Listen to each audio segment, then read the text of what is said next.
Good morning, everybody. This is Wednesday, December 15. Time is just a couple minutes past 10:30. This is the Citizen Redistricting Committee. We're convening from a meeting of Friday, December 10th. All of you have the agenda in front of you. But before we get going with item number 13, I'd like to invite Mr. Stephen Russo to brief us on the procedure we plan to follow, whether we need to vote on the existing slate before making any changes, and on and on. But before we vote on it, we'll definitely seek additional input from the public in the room. So, Mr. Russo, you have the floor. Thank you, Mr. Chairman. I would note for the record that all 8 members of the first 8 members of the Citizens Redistricting Commission are present, so we certainly have a quorum. As we proceed today, as the Chairman mentioned, the first order of business would be to take additional public comment from persons who are present today at the meeting regarding the slate of 6 that is currently pending. After accepting that public comment, the members of the Commission can hold discussion regarding that public comment, anything they want to say in response to that comment or other comment that you've received during the recess that we've taken since you were last congregated here for a meeting.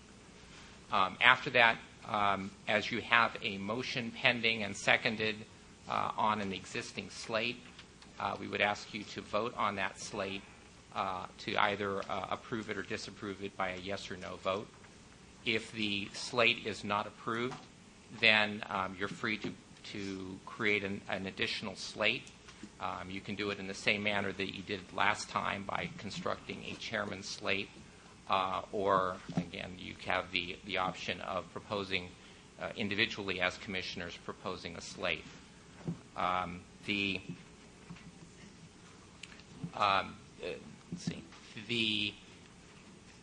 If you created an additional slate, and then we would proceed as we did last time with a slate coming forward, someone making a motion for approval of the slate, a seconding of that motion, and receiving public comment.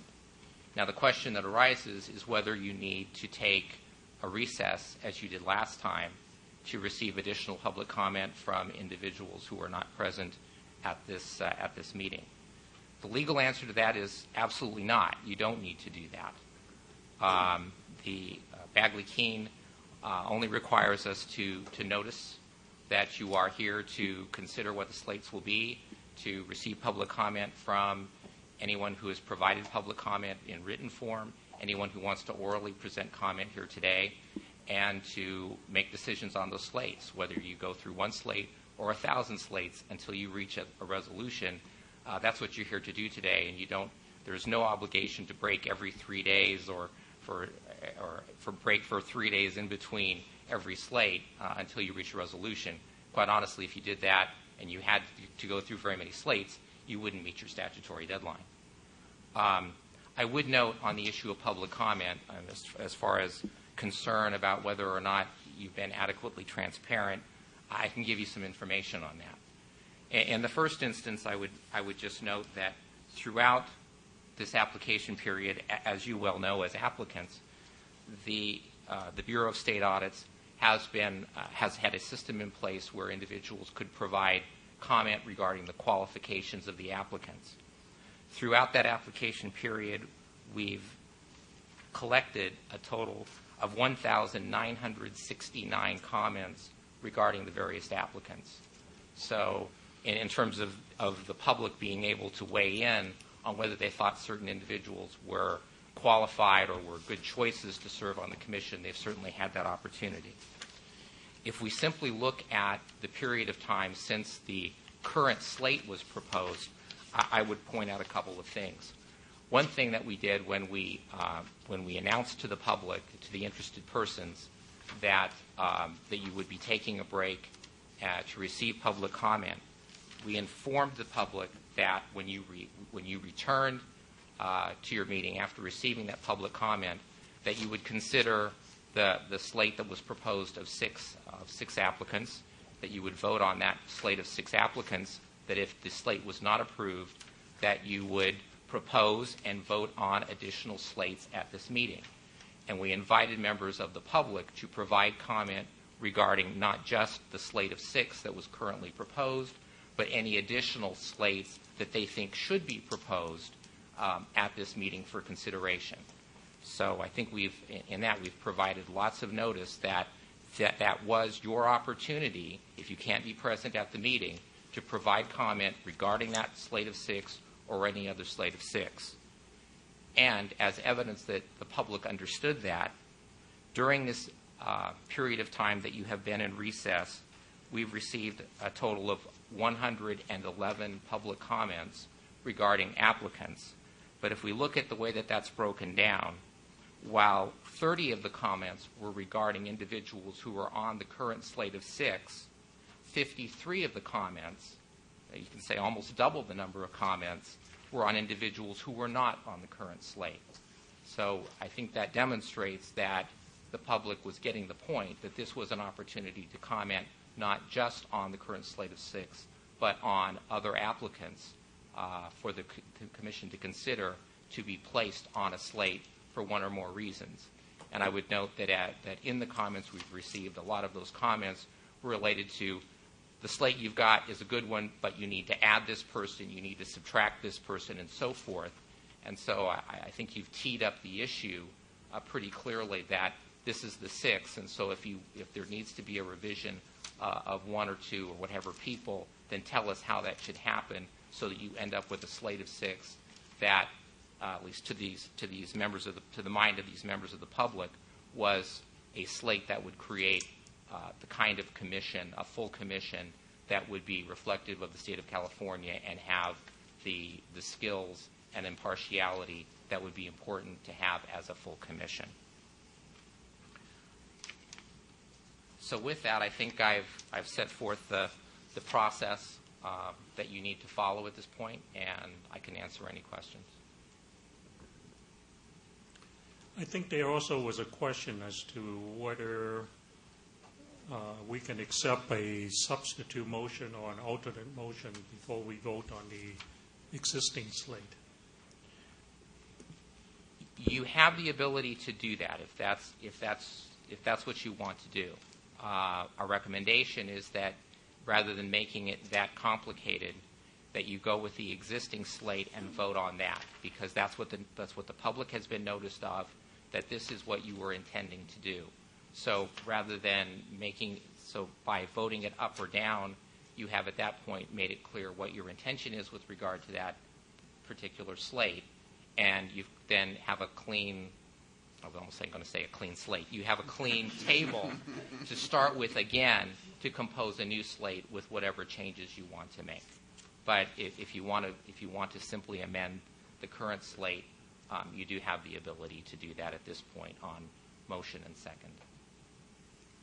Any further questions on the procedure that we're about to take? All right.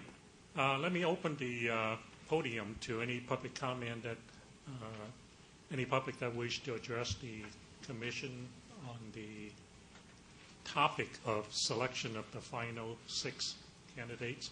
Please come up to the podium.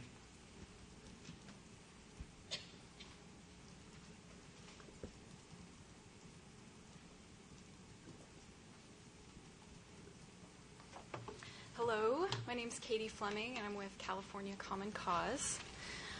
We would like to extend our thanks to the first 8 members of the Commission for the work that you've already put in. As I'm sure you're learning, having a full toolbox is critically important to your success. We think you've done that with this slate. One could certainly quibble with one or another choice, but as a whole, the slate is a very strong group, and one that we think would represent the people of California well. I also want to say a few words about Maria Blanco, because some concerns were raised about her candidacy. In helping to write the proposition language that created this commission, we felt a mix of expertise would be important. Ms. Blanco's background in multiple civil rights organizations is just the kind of expertise we were thinking of. It complements the breadth of skills and experience that each of you bring to the table, no more, no less. More specifically, adding a person with a civil rights background is not only an important addition to the Commission, but it is also important for the public to feel the Commission represents the voices of those who have traditionally been left out of the process. Legitimacy is a real requirement for the Commission to be successful. As her many letters of reference suggest, Maria has experience working in many different groups and contexts, and she is known to be a bridge builder, not a flamethrower. Thank you. Thank you, Ms. Fleming.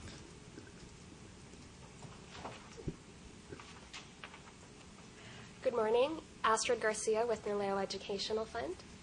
NALEO Educational Fund is a nonpartisan nonprofit organization that facilitates the full participation of Latinos in the American political process from citizenship to public service.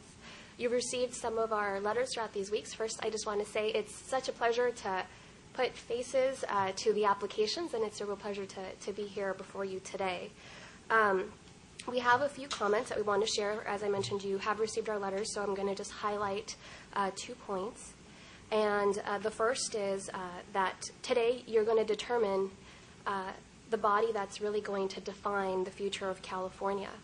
You are the fortunate few who were selected at random to represent the first Citizens Redistricting Commission.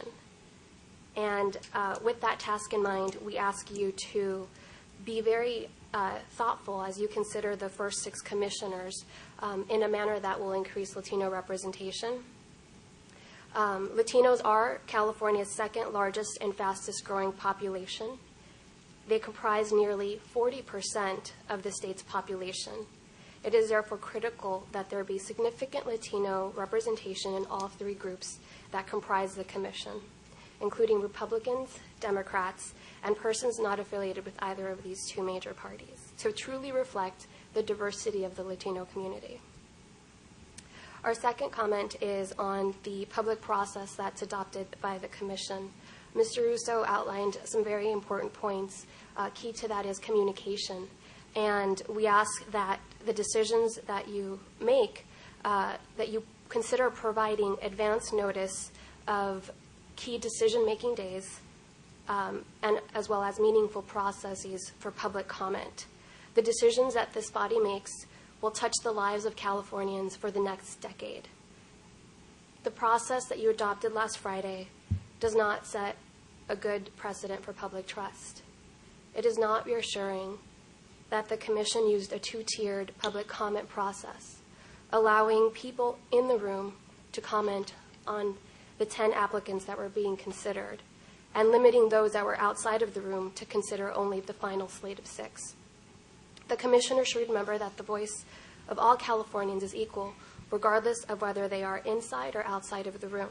The average Californian does work 8 hours or more a day and will not have the opportunity to attend each public meeting or follow the live webcast. And as we can see by the many public comments that were received during this period, people are watching and do want to also contribute at least their own voice to the process.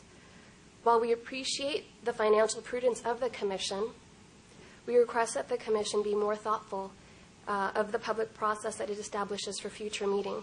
We hope that in the future, no commissioner would have to voice their reluctant support for an extended public process.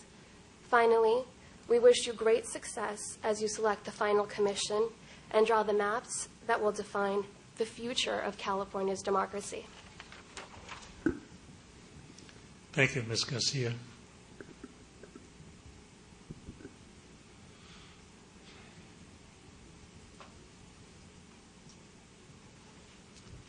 Good morning, members of the Commission. Pat Moran. I'm with Aaron Reed and Associates, representing the City of Fresno. First, I'd like to commend the State Controller, or the Auditor's Office and the 8 commissioners here. You have a tough job, and picking the remaining 6 is obviously a no-win situation. There's always going to be people who are unhappy that someone didn't make it, or someone else should have been selected.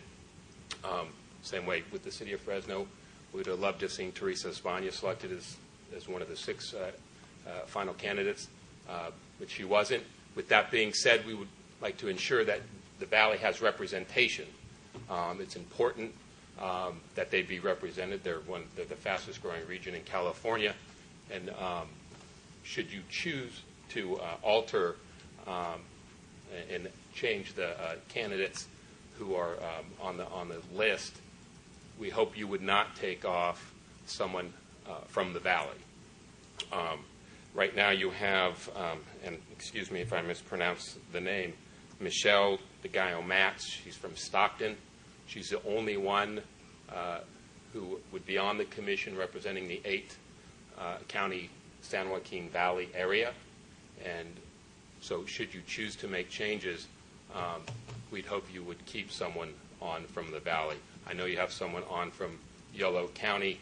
Of course, we in the Valley don't consider that to be the Valley. I'm offended. So if you could just keep that in mind when you're doing this, we'd appreciate it. Thank you.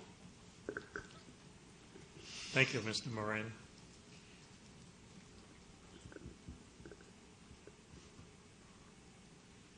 All right, seeing no one else approaching the podium, I'll close the public comment and bring the discussion back to the commission.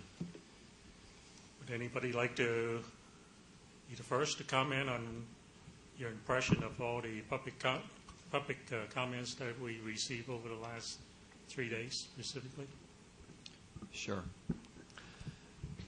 First of all, I know, I speak for the whole commission, or the 8 of us, that we appreciated the public comment very much. They've been very interesting reading to see what people's reaction to both our selections and our non-selections have been. For those who watched last Friday, it was apparent that, the process itself has made this difficult for the 8 of us. Had we had 14 of us we could distribute around the state, we could have represented all groups in all areas of the state. But the process didn't allow for that. The process, the 8 of us here were picked randomly. And as a consequence, 4 came out of the Bay Area. 4 are Asian. The fact is that those numbers are probably disproportionate to the statewide population, but that was the way the process was set up. And so that does constrain some of our ability to represent all groups in all areas in the way that they perhaps feel they should be represented. I just wanted to respond to the comment about there should be more Hispanics or Latinos. Based on our group here, there's only going to be 3 Anglos, and they are the largest group. But that's just because of the way the draw came out. I know that we struggled with that on Friday, and we were fully cognizant of that on Friday. So I just wanted to make that sort of initial comment that the initial draw did constrain us in some ways. Also, I do have a home north of Stockton. I'm north of San Francisco. And I have my farm in a rural Northern California county. So I just want to point that out because that was a comment that we received from a number of people. I think the question, and do you want me to comment on the slate as well at this time? Is that your... Certainly. So you're confirming that Yolo County is north of San Francisco? It's north of San Francisco, yes. I think the comment that was, and they're going to be, clearly in this process, we were the lucky 8. That's absolutely true. And there are going to be people who wanted to be on this commission because it was an arduous process and they followed to the end. And we can't pick everyone. So there are going to be some people who are going to be disappointed, and that's also the way the process was set up. I think the one thing that we should consider, and I'm anxious to hear what my fellow commissioners have to say, is whether we should, let's put a name to it, add Mr. McCaskill. Because of his level of experience, the instructions we were given by the legislation was that we should take into account ethnicity and regionalism and gender and so forth and so on, economic status. But I think as a subtext, not specifically enumerated, was that we want to have a commission that will give us the very best chance of achieving the purpose of Prop 11 and Prop 20 subsequently. And my question is that I think I just want to revisit. We brought this up Friday, and I'm going to bring it up again, is whether the level of experience that he brings when we have a very short period of time and somewhat limited resources is something that we need to reconsider as part of the slate that we ultimately approve. And that's my comment. Thank you, Chairman Yao. Yes, I would support Stan's comment. As you'll recall, when we discussed Mr. McCaskill, we figured there might be a way in which we could get him to join us on a contractual basis, but as the correspondence that we've received makes it pretty clear that there's an outside chance of that, but very outside. And with that in mind, and based on the previous, I know in my own evaluation of all the candidates, I had him rated extremely high, higher than anyone actually, and so I would concur that we need to get him on the slate. As the person who nominated Mr. McCaskill to be added to the pool, I also feel that he has a wealth of experience that would be extremely valuable to the Commission and would really accelerate our work. However, I want to echo Stan's comments that we were faced with some very serious constraints in trying to put this slate together and in trying to find a balance on the slate. One of the comments that I would have on the public comments is that most people actually didn't put forth a slate. They actually commented on particular individuals, advocated for particular individuals, or commented rather than putting forth the full slate. And the challenge that was put to the Commission, however, was to find that balance among the six in order to add the diversity required by the law. And so I think when you start looking at the subpools and the fact that we can only add 2 Democrats, 2 Republicans, and 2 declined to state, that we have to consider the overall mix. And that is where I kept coming out. When we as a group chose to take Mr. McCaskill off of the final slate of 6, I think it was with consideration of all of those factors. I personally did not assume that he would be available as staff in making that decision. I would hope that he would be open to consulting with us, even if it were for a limited number of hours. I think that would still be extremely valuable. But I would certainly understand if he did not choose to make himself available, and that would be a shame. But my perspective is still that we really need to look at the mix of all the factors that are required by law and the criteria that we discussed as a group on Friday.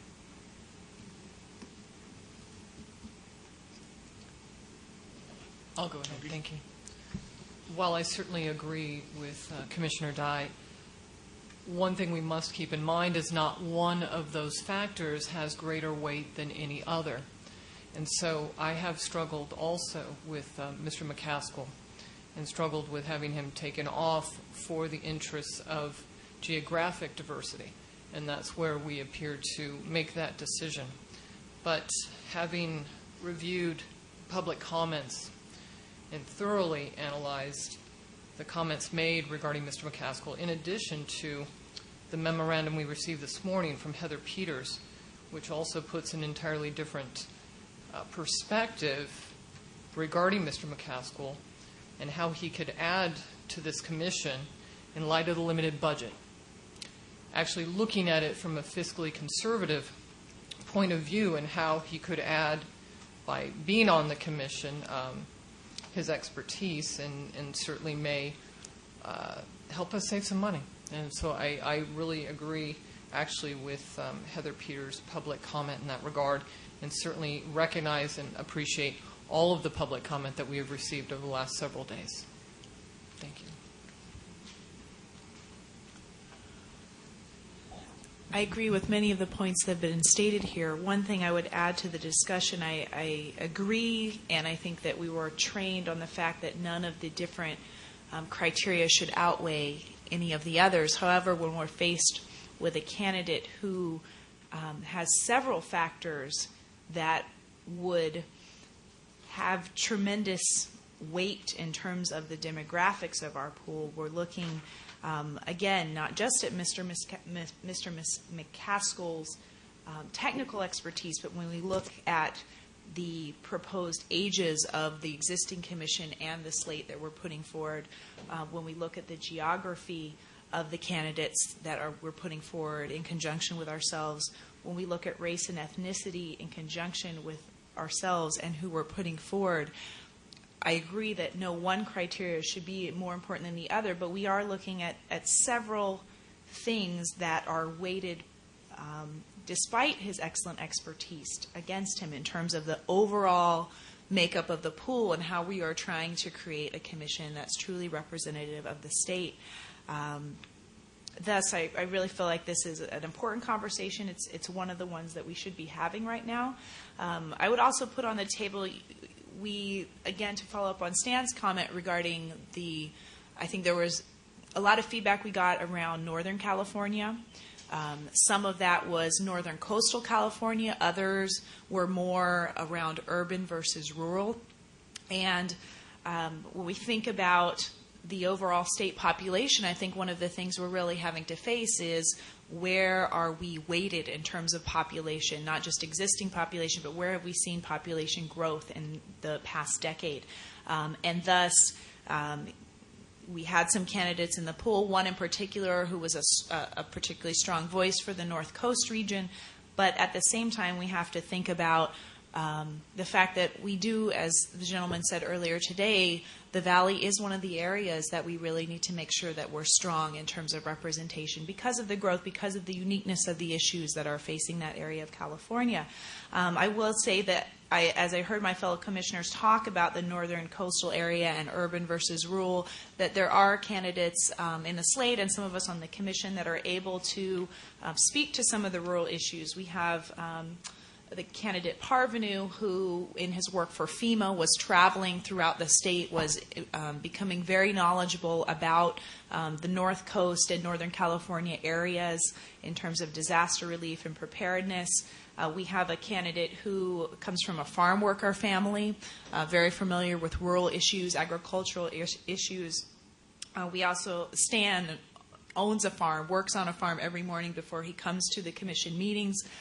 We also have another candidate from our declined estate pool that's on our slate that has been working on water issues in the Valley. And so I think we are, again, if we hadn't had a random pool to start this out or we had more commissioners to work with, it would be nice to have someone from the North Coast in here. But given all the factors that we're weighing, just don't think that's going to happen this round, and wanted to note that we've been very thoughtful about the process by which we're arriving to that conclusion.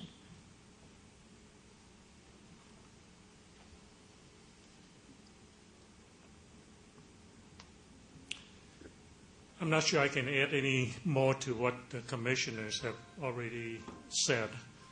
I wish I had the authority to increase the number beyond 14. I think by doing so, we can add a couple additional commissioners to fill the voids in the current composition that we have proposed. But that's not to be. I too was a little concerned and have tried to find a solution to how to address the 1/3 of the state in terms of geographical area that appears to be void of representation. But at the same time, I went back and looked at the population, and with just 14 commissioners representing 40 million people, it really would be very, very difficult to make adjustments in all the other areas to accommodate that specific shortcoming. When I look across the board in terms of the global picture, in terms of the population representation of the state by regions and the number of commissioners we have representing each of those areas, I think we have done a very good job in terms of adhering to one person, one vote type of philosophy. And also when I take a look at the ethnic composition, outside, as Dan mentioned, that outside of the initial joining of the 8 commissioners, that perhaps force a distorted distribution, and the 8 plus the additional 6, when you compare to, I know we're not supposed to be using formulas, and that has never been the case in terms of the formulation of it. But when I went back and compared against what the theoretical distribution should be, that also has come out extremely well. So from a broad picture, I'm extremely satisfied with the slate that we have. And when we got Mr. McCaskill, I hope that he'll find ways to work us, even if at the end of the day he's not on the commission, because we on this panel truly value his experience and all the work and all the work that he has done previous to this time on the redistricting process. So that's really my comment. Let me have Mr. Jeannie talk about it before I get back to you, Vince. I was very impressed with both the number of comments that we received and the deep sincerity coming from people, from particular areas such as the North and the Central Valley. And I have to say, even though I was one of the people that thought we were ready to make a decision last Friday, that period of time gave me more time as well to reflect on the choices that we made and to try to analyze whether we've met all of the stated requirements in the law, as well as that we have chosen people who will be compatible, since we all think we're best friends already, but people who would be able to work cooperatively with us. I certainly don't think there's any problem with any applicant in the pool, but also that selecting applicants who to whom the public can look with confidence and look at the whole commission with confidence that we gave thought to what they bring to the commission beyond the labels, because those labels serve a limited purpose. And not any one of us, as one of the speakers pointed out, Latinos come in all political parties, all economic levels, from a lot of different points of view. I would not presume to speak for all Latinos. And I'm sure that the rest of the commissioners would say the same thing. We just try to bring our perspective, our experience, our appreciation, our awareness. But ultimately, our job is going to be defined by the law. And as far as I can see, every member of this commission and every applicant, not just the 6 we've selected, but the others whom we had probably some difficulty in not selecting, I think all of the applicants made a commitment going into this process to bring impartiality and a sense of fairness and a commitment to seeing this job through to the end.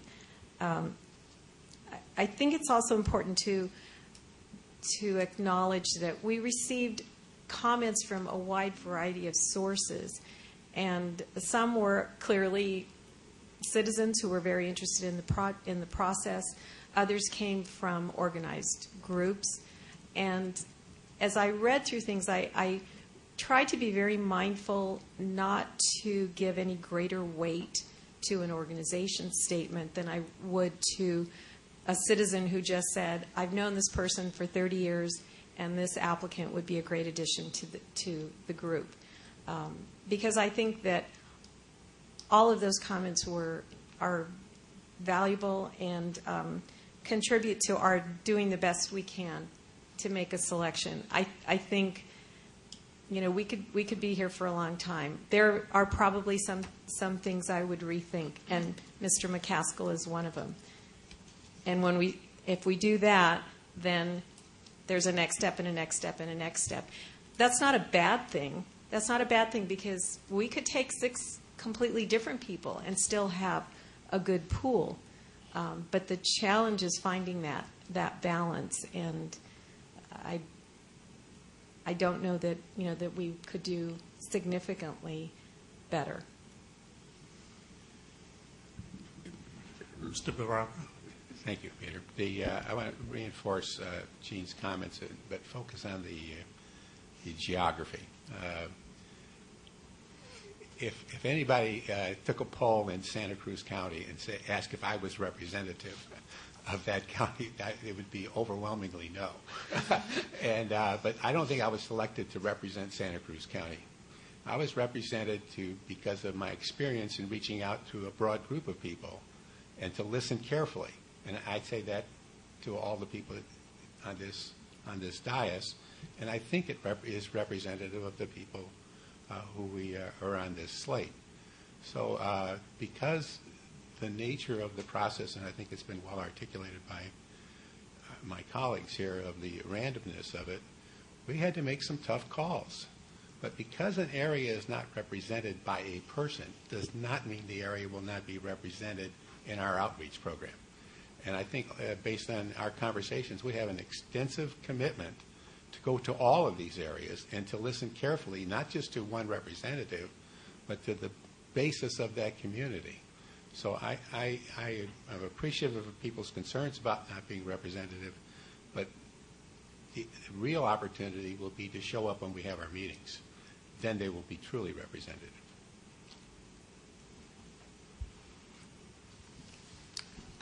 Yeah, I would just like to add to all of the comments from my fellow commissioners. You know, California has 58 counties. It has, you know, racial and ethnic groups from all around the world. It is not possible for us to represent every possible combination in 14 commissioners. So I think that the people who were inspired to apply for the commission definitely had the profile that Commissioner Barava mentioned, an interest in representing all Californians, an ability to be impartial, an interest in reaching out to communities of interest and making sure that their views are well represented.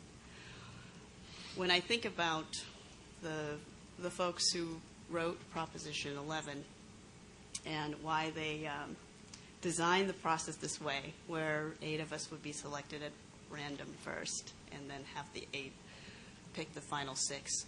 I think maybe they did this with a sense of humor, that this would actually be a test for the 8 who were picked at random, because this is just a microcosm of what we're going to be going through with the actual redistricting process. We will have to balance federal laws, state laws, which actually do have a weight and have to be considered. And the reality is we're not going to be able to satisfy them all, just like we can't represent all 58 counties. They are all ethnicities. So, you know, there might be, you know, a question whether we should have all been picked at random. But then I'm sure there would have been a criticism that that wouldn't have been representative. You know, that is random. So I think this was a desire to kind of split that difference with an assumption that by the time that you have made it to the final 36, that you are free of conflicts of interest. Your impartiality is not at issue anymore. If you survive the legislative strikes, then that's good enough for me in terms of impartiality. That everyone who made it to the final 36 is a qualified candidate, would be a competent commissioner. As Jean pointed out, we could pick a different set of 6, and I'm sure that they would be fine commissioners. I was highly impressed with the pool and with different applicants for different reasons. But we were given very, very specific guidelines with only 6 spots to choose. And as Peter said, if we had more spots, then some of the choices would have been easier. But we didn't. So, you know, if I look at the current 8 and the 6 that we have proposed, I think we have tremendous diversity, and not only on the factors that are required by law. You know, we have, you know, people who work in rural areas. We have entrepreneurs and small business owners. We will have representatives, people who've worked in a variety of fields, urban planning, transportation, health, high technology, financial services, you name it. We have a breadth of experience in industry. We have age diversity of, I think we calculated at 40-plus years. We have, you know, gender diversity. I think actually this is a very, very diverse set of people that all have the common interest of representing all Californians well. Any further comments on the existing panel before we go on? Yes. Jody? I would like the record to reflect that I do agree with the California Taxpayers Association public comment dated December 14, 2010, that the commission members were provided. So to the extent in which this slate does not pass and there's consideration of Mr. McCaskill, that the further information outlined in the public comment be taken into consideration by the other commission members. Thank you.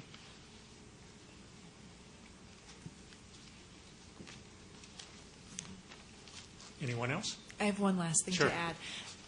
Age diversity was not one of the things that was set forth to us as one of the criteria which to gauge the applicant pool, and yet I think that I'm speaking for myself and potentially for some of the other commissioners in that it was something that crossed my mind, both in proposing this slate and reviewing the full range of candidates. You know, as a woman in her 30s with 2 very young children, I understand why we don't have a lot of candidates in this final subpool that are super strong, that are in their 30s. You know, people are having families. I think, again, we have to, as we look at candidates, you know, a candidate that's 30 years old and brings 10 years of career experience compared to a candidate that's 70 years old and has 50 years of career experience, their applications are going to look different. So something I wanted to note about the existing panel is I think with the proposal of 2 of our candidates, we're also helping to, I think, balance out a bit of the age diversity on the panel, which is going to play an important role as we do our outreach across the state. Again, not at the expense of any of the other categories, which Proposition 11 set forth for us, but I think as an addition, enhancement to what we have. Excuse me, I have a question for Commissioner Filkins-Weber. With respect to your last comment, it was rather general, so I just want to be sure I understand that, you know, it's a 2-page letter. I want to be sure I understand what your specific concerns are or the specific things that you agree with in that letter. Was it only with respect to Mr. McCaskill? No, it is also in regard to Ms. Maria Blanco, as I had stated in our commission meeting at our public hearing December 10th. Thank you. I would like to add in a couple of thoughts. I've also been reviewing everybody on the slate in more detail in addition to other candidates that were in the pool that didn't make it to this final 6. And as I reviewed Ms. Blanco's interview and the transcripts from her interview, there were a couple of things that jumped out at me that I thought that I just wanted to remind ourselves of. When the conversation was happening regarding Ms. Blanco's ability to be impartial, the way that she approached the questions around her impartiality, given her level of intimate familiarity with certain districts in the state and some of the controversies surrounding where those lines were drawn in the last round, she says, I would have to look at the data, where the shifts are happening demographically. One shift leads to another shift. I'm not looking at any districts in particular, but rather the impact of the entire state and representation across different racial and ethnic groups.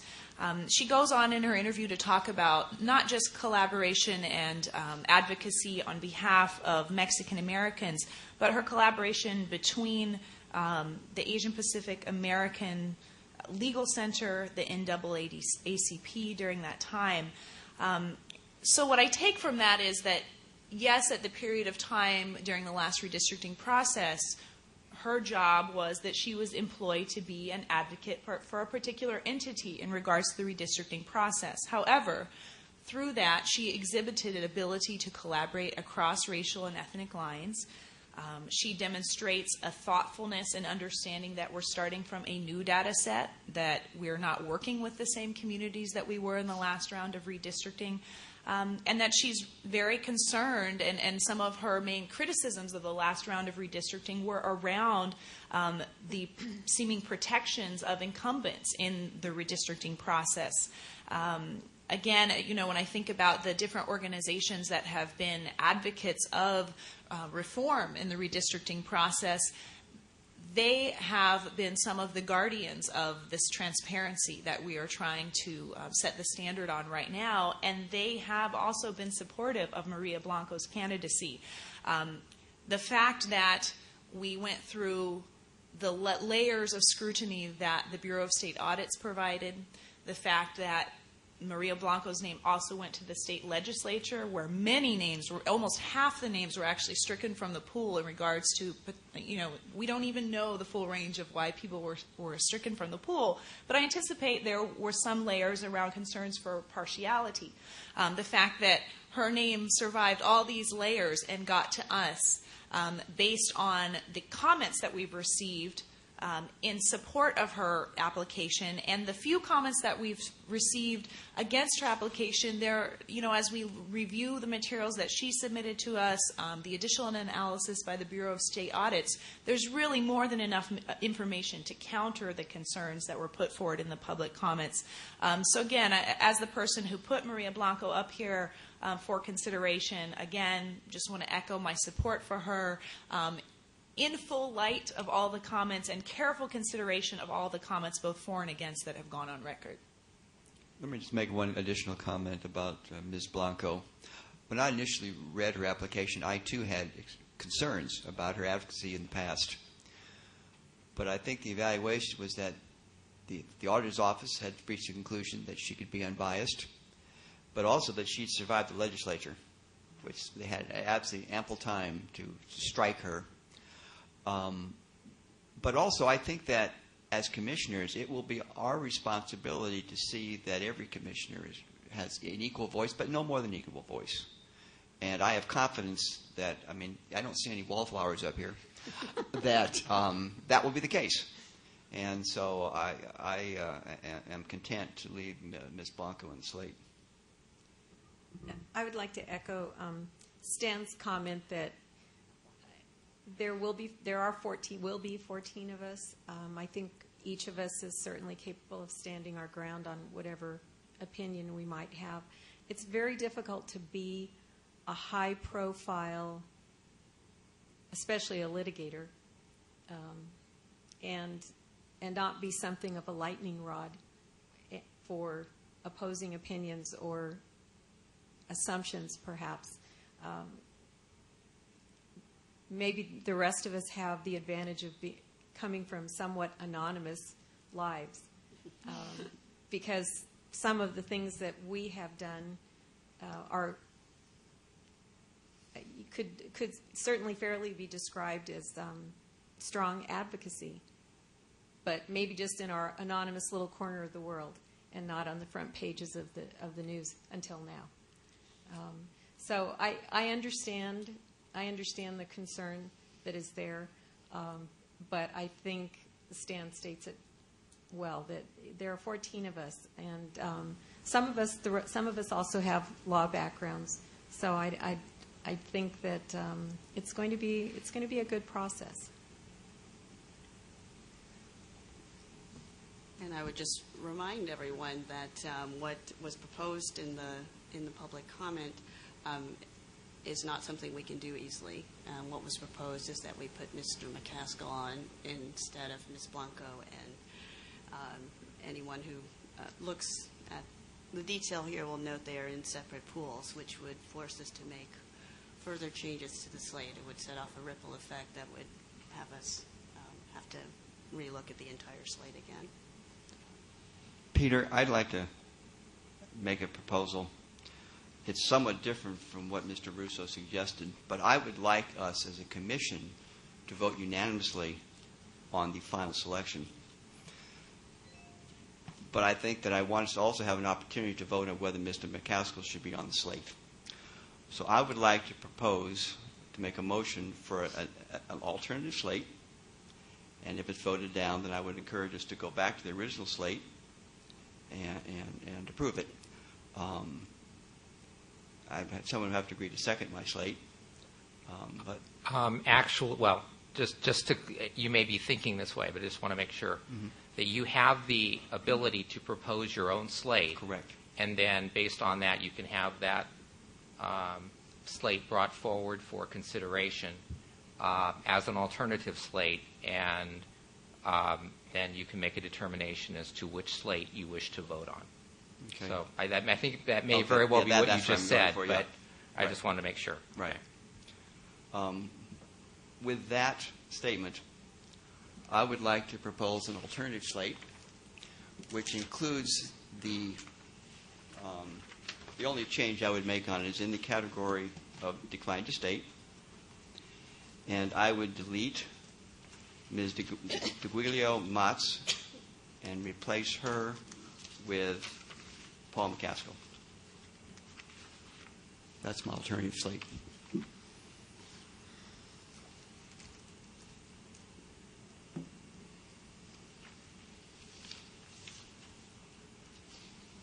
And again, the purpose of this is to get this question on the table in a way that will allow us, if this is not accepted, that we can vote unanimously on the final six.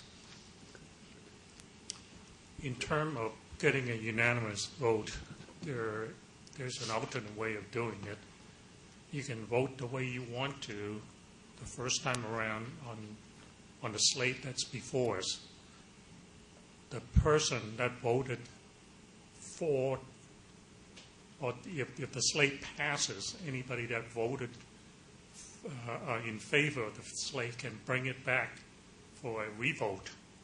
And at that point, we can all vote unanimous on that without, and that will be the final vote that goes out. You understand what I'm talking about? Yeah, I understand what you're saying. I personally would just rather vote up or down, not have to change my vote after the fact. So that's another procedure that we can use if that's the objective that you have. But we can certainly vote on the alternate slate. I think whoever proposed the original slate has to agree to allow your alternate slate to take precedent over the existing slate before we can vote on the alternate slate. Well, actually, I think the original slate, as the chairman's slate, Mr. Chairman, would be considered the slate that you've proposed. Another slate can be brought forward. It would then be up to the commission as a group to decide which slate they wish to vote on first. We didn't in the regulation. We deviated from Robert's Rules of Orders a bit. I'm echoing here. We deviated from that to allow for the opportunity to have multiple slates considered at the same time. But we also did not provide a specific rule as to which slate would be voted on first, so that, again, as you conduct your deliberations, if you find that one slate, I think I used this example once before, if you find one slate just doesn't have a whole lot of support and is kind of getting in the way of your discussions, you can call for a vote, vote it down, and then confine yourself to whatever slates you still are considering. So because we crafted it that way, I think in answer to Commissioner Forbes' situation, he can propose a slate, and then the commission can take up the issue as to whether they want to vote on his slate first or vote on the chairman's slate first, and I can leave it with that. All right. It's been proposed by Commissioner Forbes that we consider the Forbes slate from this point, and let's just call it that for easy identification, and vote on that ahead of the chairman's slate. Any comments on that?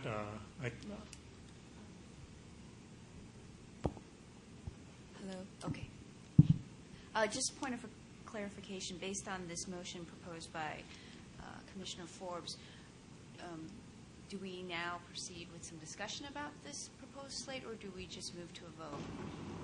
The first order of decision is to whether we want to vote. We want to switch the order of voting. Oh, I'm sorry. I apologize. And then after that, we'll take time out to get public input and more deliberation on the merit of the second slate of the Forbes slate. So the decision before us is really just the order of the voting at this point in time. Any additional comments before we take a vote on this? Patty, I'm sorry. I was just wondering if you could go back to both the slates together on one slide, or if we needed to have that up, where you had all of the demographics for each slate. Thank you.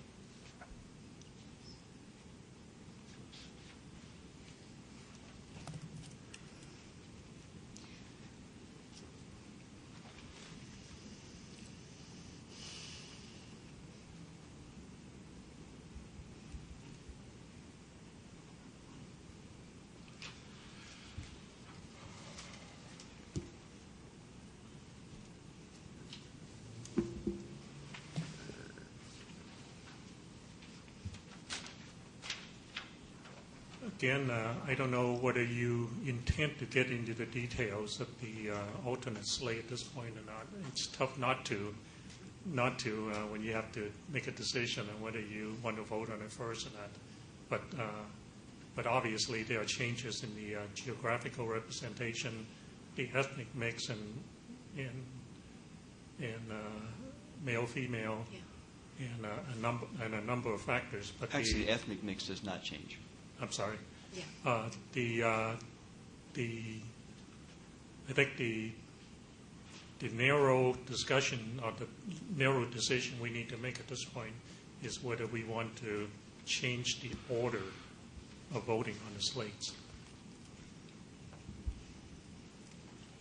I think Commissioner Forbes was suggesting we vote on this one first. Yes. I mean, personally, I don't think from the comments that there is the votes for this slate. But I just wanted to clear the air and create a situation where we all could vote unanimously. I didn't want to have a situation where we voted on the single slate in a divided vote. I just thought that was not healthy. Okay, it's been motion. Let me see if there's a second on this motion. I first. second it. All right. In that spirit. Thank you. Let's do a vote call on the order of the voting. Commissioner Baraba, Yes. Commissioner Dye, Yes. Commissioner Filkins-Weber, Yes. Commissioner Forbes, Yes. Commissioner Galambos-Malloy, Yes. Commissioner Quote, Yes. Commissioner Raya, Yes. Commissioner Yao. Yes, so it's unanimous. All right, so let's discuss the merit of the Forbes slate. Stan, I'll let you paint the overall picture. I mean, I think that I expressed it initially. I think the issue is that I think that Mr. McCaskill has a level of experience that we would find very useful in the short period of time that we have.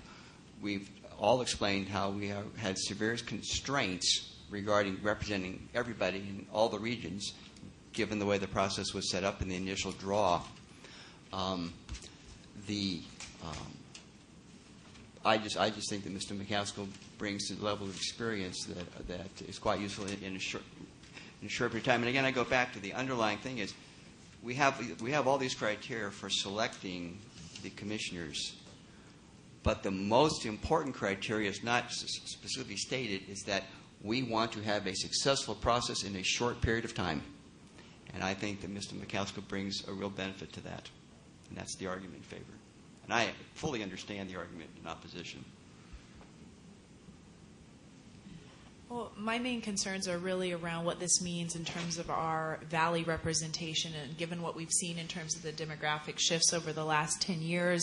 When we think about the counties of the state that fall under Section 5 and having some level of existing relationships and familiarity to really be able to get us off the ground in our outreach for the valley, then with this slate we would be really relying on some of the relationships that Maria Blanco brings to the table, to a lesser extent, Mr. Parvenu, and that McCaskill's experience may be significant enough to outweigh those considerations. But I'm struggling with it. I'd really be interested in hearing some of my other commissioners' feedback on this point. This is the really tough spot. But I think I would take the position that the importance of outreach in the San Joaquin Valley would, in my mind, outweigh the expertise that Mr. McCaskill would bring, and again, as he's indicated, he's written a lot about it, so there are several ways in which we could access it. And I do recall that one of his assistants, who is now a lawyer, offered up some of his time to support us in that experience. So it's not an easy one, but I think I would put my emphasis on the ability to improve our outreach in the San Joaquin Valley. And I would say that when we look at Ms. DeGaio-Matz, she brings not just the geographic representation, but her experience in working on water issues in the valley, I think, is super relevant to the work that we're doing as a commission. I mean, as we know, water is probably the most political and contentious issue that's going on in the valley. The various networks that she has connections to there, I think, are significant and would not be replaced by any of the other individuals that we're proposing or who are existing on our current commission.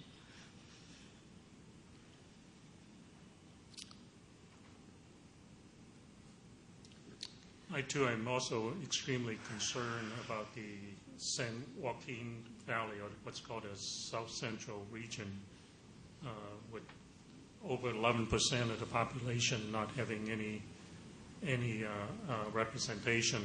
I guess that puts the burden on Stan. You're the only person that's covering the north central area in the south central. He has to look north and south.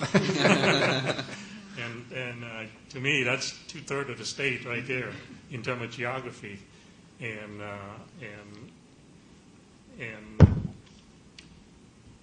I made a statement the other day saying that you can buy expertise, but you can't buy representation. And I think representation in this area is really critical. And so I find that I probably can go along with your proposal.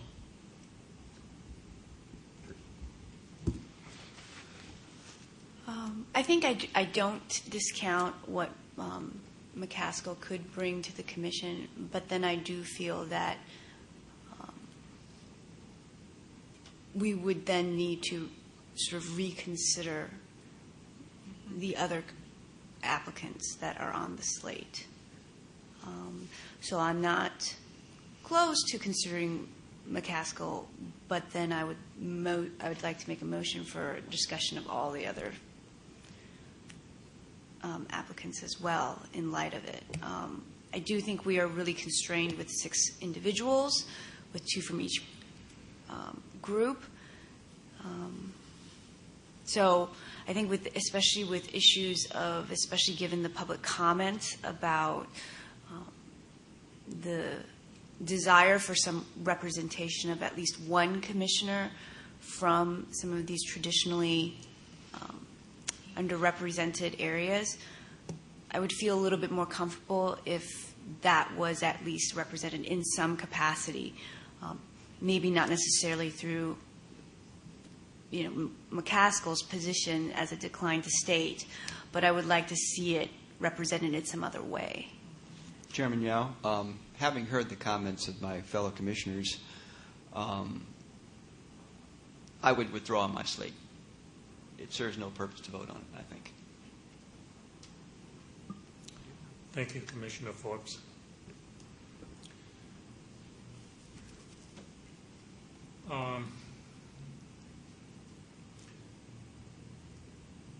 Any other slates that this commissioner want to bring forward for discussion before we go back to the original slate? Well, may I make inquiry, Mr. Commissioner Forbes, as to why you wouldn't follow through with what your recommendation was to determine the position of the commission members regarding your proposed slate? Well, the reason I did it was I thought we had a very full discussion, and to have a slate, clearly there's not support for this slate on the commission, and so it becomes, to me, an exercise that is unuseful. I mean, by my count, it's a 2-6 or a 3-5 at the best, and I don't see what the purpose of it. I think we've had an opportunity to state the reasons we did it. I mean, we've been questioned as to why we wouldn't put Mr. McCaskill on, and I think we've had a good opportunity, and that was really the purpose of my slate, was to be sure that we had that full discussion, and the commission had an opportunity to say what they were basing our decision on. And having done that, to have a vote that that's clearly not going to be supported, I just don't think it serves any purpose. I mean, I think our initial discussion on Friday was a good one. I think the slate is a good one. I think the only question we had in my mind was what to do about Mr. McCaskill and his expertise. And so I wanted to be sure that the commission had confronted that question and dealt with it, and I think we have. And so therefore, I don't see any purpose in having the vote. That's the reason. If I may, as I'm revisiting my own thought process around Mr. McCaskill's candidacy and some of the conversation we've had here now, it seems that there are still some existing questions around whether we want to reconsider Mr. McCaskill. However, it wouldn't take the form of the slate that you proposed necessarily. So as Commissioner Kuo was suggesting, if we were to look at a different slate that would include Mr. McCaskill, we would want to revisit the other 5 commissioners and weighing all the different factors that we have to consider. We anticipate the other 5 might look a little different based on bringing him into the mix. So I'm not perceiving there is objection to the thought about considering Mr. McCaskill, but just that the entire slate would need to be different. I understand, and I think the slate is a good one, and I really have no interest in changing the rest of the slate. And so and if there was the commission, at least from my reading of it, does not believe that or basically the majority of the commission believes that the geographic issue is in this case, because everybody's qualified, is more significant to the operation of this commission and the successful operation of this commission than is his experience, and that's a judgment, and that's a good judgment. That's a judgment that I can fully support. And I do feel like the public comments do support that line of thinking, Commissioner Forbes. I think a good portion of the public comments did discuss this issue of having some sort of geographic representation based on historical sort of past practices and a desire to see that be played out slightly differently this time. And I think for the most part, the public does recognize that we do face some certain restrictions and limitations in terms of ensuring representation from all parts of California. But I think one of the themes that at least I picked up was that in the hopes that there would be at least one individual that could probably speak to some of these areas that have been traditionally sort of not been at the table, to have the discussion to begin with. And I think that's a different perspective than just going out to the communities, and certainly a large part of the Commission's work will be involving the public in these communities, but to also have someone at the table and have that conversation as well at that level, I think will be very important to the Commission's work. One of the arguments that I found particularly compelling and gave me pause for thought in regarding to Mr. McCaskill was around our constrained resources as a commission. And while it is true that we can buy expertise, our budget is modest, to put it mildly, and so what price that expertise comes at and how much of it we can afford is definitely a question on the table. That said, our job is not to do the cheapest process. It is to balance the fiscal constraints that we were presented with, and at the same time to create a robust process around redistricting in a way that has not historically happened in California. Much as the most, I think, fiscally prudent thing to have done last Friday would have been to recess for an hour and come back and take a vote and have an hour of public comment submitted online and not have to travel back to Sacramento. And that was one of the options on the table. And I feel like our commissioners, we made a decision that cost a bit more money, may have inconvenienced many of us, and yet that's our job as public officials and as redistricting commissioners. And I think that this issue around Mr. McCaskill is a similar one in that we will be faced with many different types of expertise that we need to have access to, and we'll have to figure out ways to build that into the budget. And yet, given all the other considerations, in order to have the robust representation that we want, I don't think we can sacrifice any of the seats that we have, despite what an excellent candidate in terms of expertise Mr. McCaskill is. All right, since Commissioner Forbes' slate has been removed from consideration, we're back to a single slate. Are there any further discussion on this chairman's slate? Okay, at this point, let me see if the public has any further comment on the final slate before this commission goes into voting on the final slate. Anybody in the audience would like to speak to the commission at this point in time?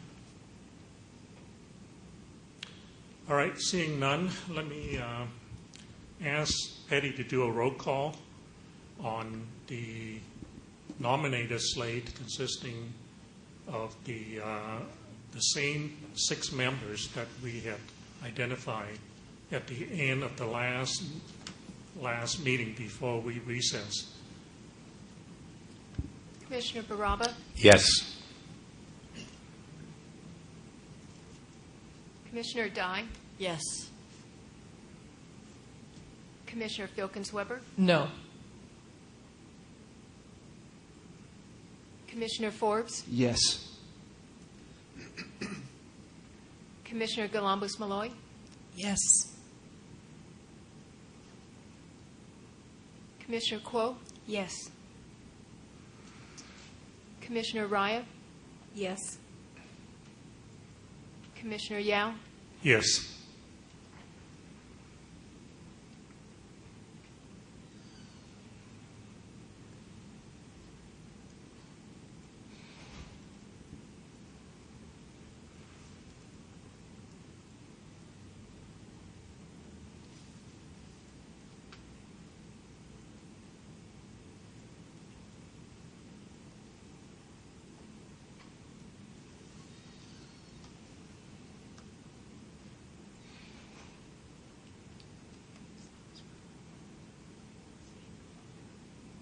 The vote tally, 7 commissioners voted yes, 1 commissioner no. And we have 3 Democratic commissioners voting yes, 2 Republican commissioners voting yes, and 2 declined to state commissioners voting yes, and 1 Republican Commissioner voting no. And so the slate is approved. All right, thank you. Thank you very much. Before we adjourn, I think we do have a few more items to discuss. We have one more item, or at least a resumption of the item of report from council, in which we would like to get, in which we're asking the commissioners to recommend a date for the first meeting of the full commission. And Patty has looked at or contacted each of you regarding what your respective calendars are for the month of January. She needs a little bit of time to compile that information, so if we could take a break of 15 minutes, I think we can resume and hopefully set a recommended date for that meeting. Beyond the scheduling of the next meeting, are there other items that are on the list of things to do? There are not. Okay. Anything else the commission want to discuss prior to or after we discuss the calendar before we meet again in January? All right, so we'll come back right at noon, and we'll try to get the next meeting scheduled, and we'll adjourn the meeting at that point in time. Thank you. Thank you.